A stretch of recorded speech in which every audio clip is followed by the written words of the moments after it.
Welcome to this installment of Princeton Theological Seminary's Future of American Democracy series. My name is Heath Carter, and I'm the Associate Professor of American Christianity here at the seminary. It's my great pleasure to serve as the moderator of this series. Over the course of the year, we are bringing together leaders from across society, government, media, church, and academy to discuss the big questions shaping our civic life together. Today's conversation will focus on whether bipartisanship can break through. And I'm thrilled to be diving into this theme today with Senator Chris Murphy.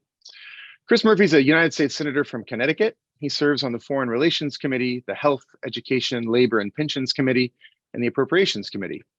Prior to the Senate, Murphy served for 3 terms in the U.S. House, representing the state's 5th congressional district. In Congress, Murphy is acknowledged as a leading voice for stronger anti-gun violence measures, a smarter foreign policy, and reform of our nation's mental health system. Before being elected to Congress, Murphy served for 8 years in the Connecticut State Legislature. He graduated with honors from Williams College in Massachusetts and received his law degree from the University of Connecticut School of Law. He's married to Catherine Holohan, an attorney, and they have 2 sons, Owen and Ryder.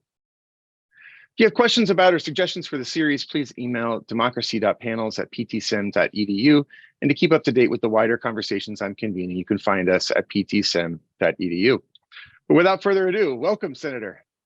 Thanks for having me. Really excited to be with you today. Thanks, Heath. Yeah, thanks so much for joining us. It was a delight to read your 2020 book in preparation for this interview, The Violence Inside Us, A Brief History of an Ongoing American Tragedy.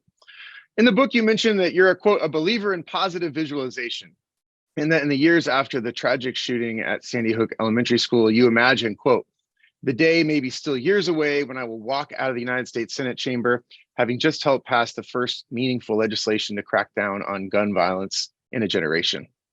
So obviously, a big breakthrough this past summer with the passage of this bipartisan gun bill. And so I wonder if that dream that you mentioned in your book, do you feel like it's been fulfilled? And if so, what's preoccupying your imagination these days? I would say partially fulfilled. First of all, really looking forward to this conversation. Obviously, an apt topic, the state of bipartisanship, especially as we're heading into a 2-year period of time in which we're going to have split control of Washington, but on the heels of a 12-month or maybe 16-month period of time in which you arguably saw unprecedented amounts of bipartisan cooperation, including the passage of the first major gun safety bill in 30 years in Congress. I say that my visualization is partially realized because obviously we didn't get done everything that needs to get done when it comes to depressing the amount of gun violence in this country. Universal background checks, bans on assault weapons and high-capacity magazines, more gun research. These are the things left undone by this summer's legislation. But what we did was essentially completely shift the paradigm when it comes to the politics of gun violence. It happened for 30 years for a reason. There was a perception held for a long time by both Democrats and Republicans, but more recently by Republicans, that it was bad politics to support measures that were opposed by the gun lobby, the gun industry, that would protect Americans from gun violence, that you would be in electoral peril if you supported bills like the one we saw this summer. That is no longer the case. Today, a sizable group of Republicans and every Democrat believes that it is in fact necessary to support gun violence measures in order to win re-election. And so we are entering an era in which I think much more than what we passed this last summer is possible. We can talk about it more, but what I will say is there's no apologizing for what we did this summer. It's not everything I want, but it is significant, banning all domestic abusers from owning guns, a rigorous new background check for young buyers of firearms, the first ever criminalization of gun trafficking and purchasing, money for red flag laws that allow states to take guns away from individuals who are dangerous.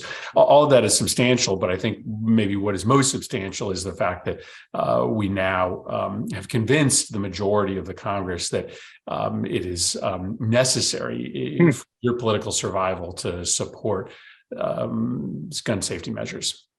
I want to ask you a broader question about bipartisanship in just a second, but just to follow up there, I mean, what do you think in this sort of polarized season? What accounts for that shift in gun politics and that growing, both the kind of solidarity on the Democratic side and then the growing number of Republicans who have joined you all in sort of seeing a different sort of politics possible? Well, part of it is it sort of feeds into the conversation we will have because, frankly, the polarization of Congress is much overhyped given what has happened in the last year and a half. There has been a reaction to January 6th in particular from some Republicans in the Senate that has caused us to be able to do more bipartisan legislation than we've seen in 20 years. So there's a perception of polarization in Congress that, at least in the last year and a half, is not met by reality. So there's, I think, a general willingness right now from a certain group of Republicans to show that democracy works in the wake of these threats to democracy itself. But on the issue of guns, what happened after Sandy Hook was, a massive failure. We could not pass a compromise measure in the months following Sandy Hook, and then a decision that made by myself and others in the movement that we needed to essentially build a political movement around changing gun laws that would eventually be as strong as the gun lobby. And so we didn't go underground. We continued to try to pass laws at the state and local level, but we knew we were never going to pass anything federally unless we had a movement that was just as strong as the NRA.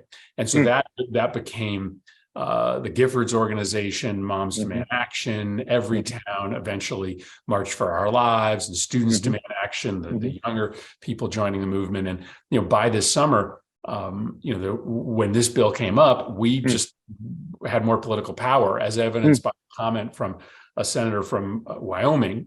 She didn't end up voting for this bill, but she said in the weeks following Uvalde, when we were considering this bill, she said, calls in my office are running 10 to 1 in favor of the bill that they're discussing. And that would have never happened 10 years ago, 5 years ago, maybe even 3 years ago. That's part of the reason why this got done. Wow. I wonder, so, you mentioned sort of the dynamics in the Senate changing in the wake of January 6th. And so we know that we're living through a polarized season in some sense as a nation.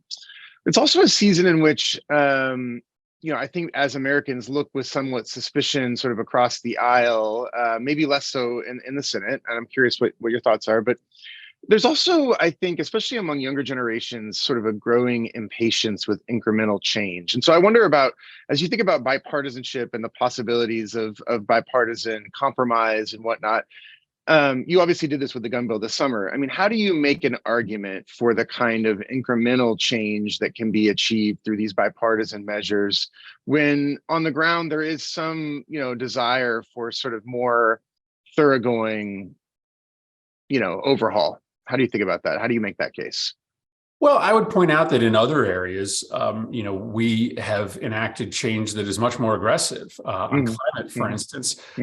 This summer, we passed a measure that was sort of referred to as the Inflation Reduction Act because it included, provisions besides climate provisions. But the climate provisions in that bill will reduce greenhouse gas emissions from the United States by 40%. By the end of this decade. That's not incremental. That is significant. And so there are areas, frankly, where young people have deep, significant feelings like the issue of climate, where we have really, made revolutionary change in the last year. On the issue of guns, I mean, I talk about this a lot because there are lots of people in the movement who say, it wasn't enough. You should have held out until you could get a ban on background checks. And what I say is, just study history, study all the great social change movements in this country's history. Most of them led by young people, whether it be the anti-war movement or the marriage equality movement, the civil rights movement. None of them got everything they wanted their first, time out of the gate. In fact, it was incremental change over time that eventually sort of changed the culture, and that's what's going to happen here. We will likely, on a regular basis, pass laws that will tighten our gun laws, and 10 years from now, 15 years from now, we'll look back on this era and see that we saw a real shift in our policy and our culture around the issue of gun violence. Yeah. I want to switch gears a little bit. I mean, one of the things, I'm a historian, I study kind of the intersection of religion and politics. And one of the features of the last generation has certainly been the rise of the religious right. And we've seen it exercise so much power in, American politics over the last 40 years or so. In the book, you talk a little bit about faith leaders who have gotten involved in the campaign to end gun violence. And I wonder, maybe building off of that or just other experiences you've had, how you think about the possibilities for faith leaders, for ordinary religious folks of all kinds to contribute to the kind of change you hope to see for our country. Well, on this issue of gun violence, faith leaders have been integral to our efforts, especially in our urban areas. It is just true that we sometimes have difficulty translating to suburban or rural voters what's happening in our violent inner sort of city neighborhoods, right? These are places where the rates of gun violence are high, but the exposure to violence is hourly. And so you have kids whose brains are literally being corrupted biologically by a constant trauma, their fear of gun violence, even if they've never been shot. We have a difficult time sometimes explaining that to people who don't live in those environments. And it's faith leaders who often have the legitimacy outside of the cities to be able to translate what's happening. So it's our urban faith leaders, our African-American faith leaders that often have the best means to and sort of cause the most people to listen in areas that don't have epidemic levels of gun violence. But then you have this, as you mentioned, this broader sort of Christian nationalism that is rising in this nation, which has sort of integrated itself with the more traditional sort of anti-government Republican Party. And that movement doesn't sort of see any space for increased government regulation of firearms. And so there are elements of the faith community that have been really important here, but then there are elements of the faith community that have kind of stood in solidarity with those that believe there's no role for government to play in really any facet of our lives, including our safety. Yeah.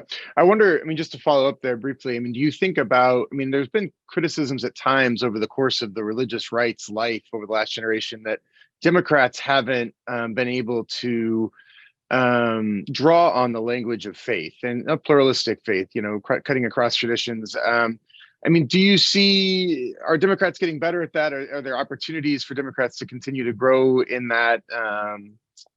Do you think that Democrats have sort of addressed that need?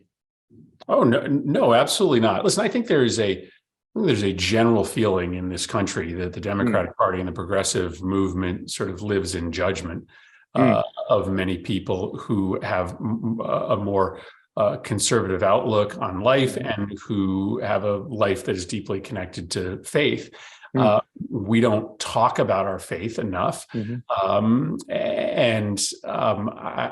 do think that sort of belief that if you don't sort of move at the pace that progressives have moved social issues in this country, then you are morally wanting, is damaging to the progressive movement, the Democratic brand. I remind my sort of friends in the progressive movement, it was just a generation ago where Democrats were voting for the Defense of Marriage Act, a bill banning the legalization of gay marriage in this country. And now today, right, we throw our arms up in horror if individuals, don't support full rights for individuals based upon their sexual orientation and their gender identity. It doesn't sort of, you don't compromise your principles to simply put yourself in a position of understanding when it comes to individuals who have not made yet the journey that you have made. So, I think this is a real problem within the party and the movement, and one that we have to do a better job of talking about openly. Yeah. Let me ask you, so obviously over the last 6 years or so, ever since the 2016 election, lots of concern, especially on the Democratic side, but I think just across the country, about the future of American democracy, hence the title of this series. People wondering about whether or not kind of the very foundations of our democratic society are under threat. The 2022 midterms surprised a lot of folks in the sense, or I don't know whether you were surprised or not, but in the sense that the Democrats sort of withstood historic trends. The party in power didn't get decimated. Gained a seat in the Senate, held their own for the most part in the House. Folks, I think, some of the talk after the midterms has been that maybe we can breathe a little sigh of relief, that maybe there's more of a firewall against kind of election denier stuff and against the sort of forces that we saw on January 6th than we've worried at times. So I wonder what you think about that, what you see as the great challenges looking just ahead, what you think the opportunities are for American democratic life as we look ahead. Yeah, I don't think that this is a moment where we can rest. We have to understand sort of the basic promise of democracy. The idea is that democracy will best protect a broad set of rights, and that democracy will spread power and resources beyond a small handful of elites. And I think for many Americans, and frankly, many Europeans, there is a belief that democracy is not delivering on those promises. On the rights that democracy is supposed to guarantee is, not just the First Amendment rights. It's a much broader sense of access to happiness, right? That's in our founding documents. And for a generation of Americans who have sort of felt that they've been in kind of economic and cultural neutral for a long time, they look at democracy and wonder whether it's up to the task. So I think this country is really, having a serious conversation with itself as to whether we want to continue in a democracy or we want a more efficient form of government. And I think there are a million examples of sort of how this conversation is playing out. I'll just give you one example. I have started to care much more recently about social media regulation, because as a parent, I just think it's absolutely absurd how little protection my kids have from abuse and addiction when they go online. And for Americans, they sort of, look out their front window and they see how much bureaucracy is involved in repairing the sidewalk or putting a stop sign, and how little government seems to care about things that are really threatening their family, like the corrosive influence of Instagram or TikTok. And so to many Americans, it just sort of feels like government doesn't understand what matters and what doesn't matter as much any longer. And the reason in part why Donald Trump was, I think, very attractive to people was that he kind of openly advertised a different form of government, right? I alone can fix it, a sort of CEO model of government that folks think has merit. So it speaks to, our need to really fix what's wrong at the heart of democracy, which is that it's been delivering for elites. It hasn't been delivering for ordinary Americans. It regulates stuff that a lot of stuff too heavily. It doesn't regulate stuff that matters most to us enough. I think that seems so right to me, and especially, here I teach young people, and I think about the way that they rightfully have a lot of questions about whether institutions are delivering on their promises. And it seems to me this is one of the big tests for our society in the years ahead is can folks in Washington and local governments, state governments convince a generation of young people who have a lot of big questions that, in fact, these institutions we can repair and reform and make institutions that will deliver the kind of society we need. Thank you so much, Senator. I really appreciate your time this morning. I appreciate all the good work you're doing in Washington and back home in Connecticut. So thank you so much. Thanks a lot, Heath. Appreciate it.